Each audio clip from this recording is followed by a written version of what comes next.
จัดกันเข้ามาในเด้อบอกว่าทิพเจ้าทิพข่อยเด้อเนาะแต่นายสีบ่ได้กินข้าวปัจจุบันโทษผู้ผ้ามาอีกได้นั่นไหนเฉพาะกับผู้ผ้าเขามานั่นแหละผ้าเขามากินข้าว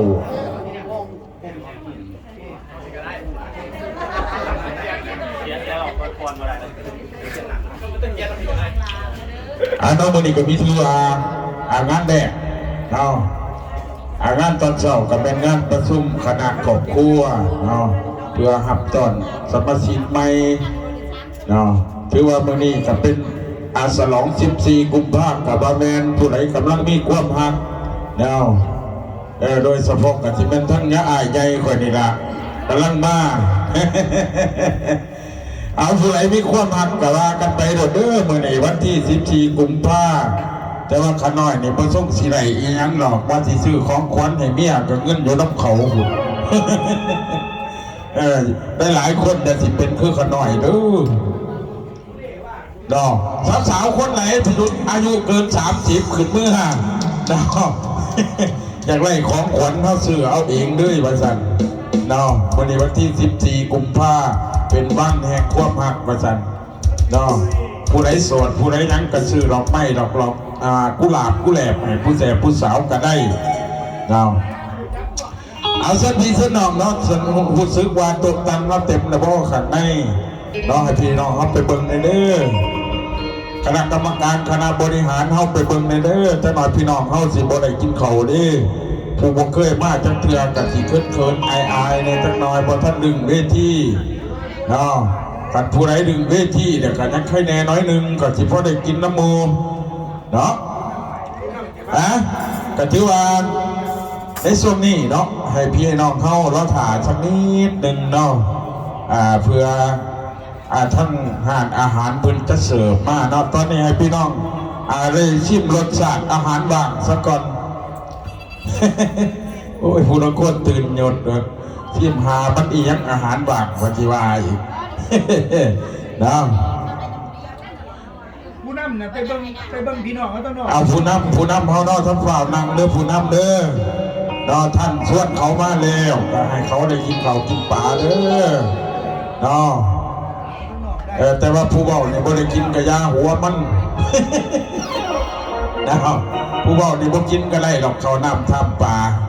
เนาะผู้นำแต่ละทานเด้อที่ชวนเอาสมาชิกมาให้ไปเบิ่งเขาเลยญาติเขาบริหารเขามาก็มีเนาะพิเศษกับพี่น้องทั้งบ้านข่อยผุนมากหนาหลายตาเนาะญาติเพื่อนบริหารเขามาสถานที่ให้พี่น้องเอาไปนั่งไปติดตามเบิ่งเนาะจังหวะปฏิว่าโอ้ยจังไรข่อยก็บ่ได้กินหอดเขาสลากคันบ่ทัดเขียนดอกของรางวัลบ่มีเด้อมื้อนี้เด้อ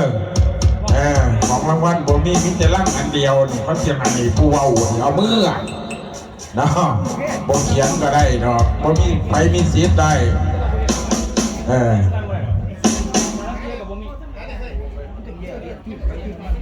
ในช่วงนี้พี่น้องเข้าพร้อมกันหรือยังบ่าย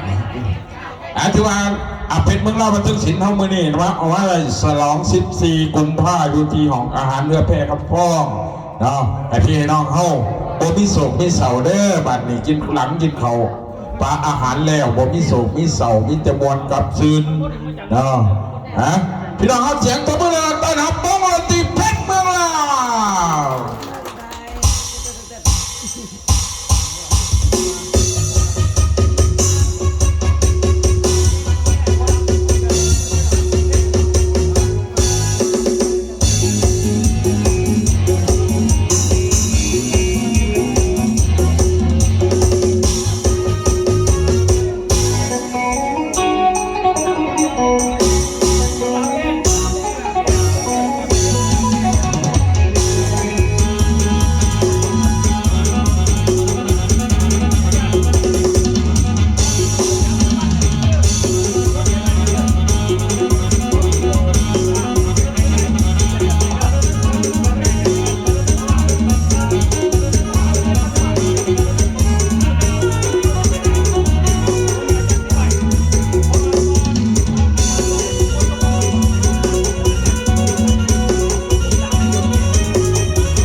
บริษัท